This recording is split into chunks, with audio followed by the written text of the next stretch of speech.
গ্রামের এক শান্ত কোণে শ্যাওলা ধরা ছোট্ট একটি পুকুর। সেই পুকুর পাড়েই দাঁড়িয়ে আছে রহিমা দাদির জরাজীর্ণ কুঁড়ে ঘর। অভাবের সংসারে দাদির দিন কাটে ভীষণ কষ্টে। ঘরের জীর্ণ জীর্ণ চাল দিয়ে রোদ বৃষ্টি সমানভাবে ভেতরে ঢোকে।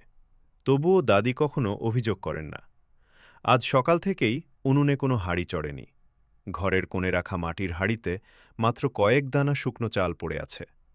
ক্ষুধার জ্বালায় রহিমা দাদি বিড়বিড় করে বললেন, আল্লাহ, আজ কি তবে সারাদিন উপোস থাকতে হবে? ক্লান্ত শরীরে বনের শুকনো লাকড়ি কুড়াতে গিয়ে দাদি হঠাৎ পথের ধারে পড়ে থাকা একটি ছোট্ট পুঁটলি দেখতে পেলেন।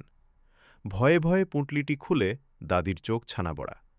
ভেতরে ঝকঝকে কয়েকটি স্বর্ণের মোহর। এই মোহরগুলো দিয়ে দাদির অভাব নিমিষেই দূর হয়ে যেতে পারত। কিন্তু পরক্ষণেই তার মনে হল, পরের ধন দিয়ে পেট ভরে কি শান্তি আছে? দাদি বিন্দুমাত্র দেরি না করে সেই মোহরের পুঁটলিটি গ্রামের মোড়লের কাছে পৌঁছে দিলেন।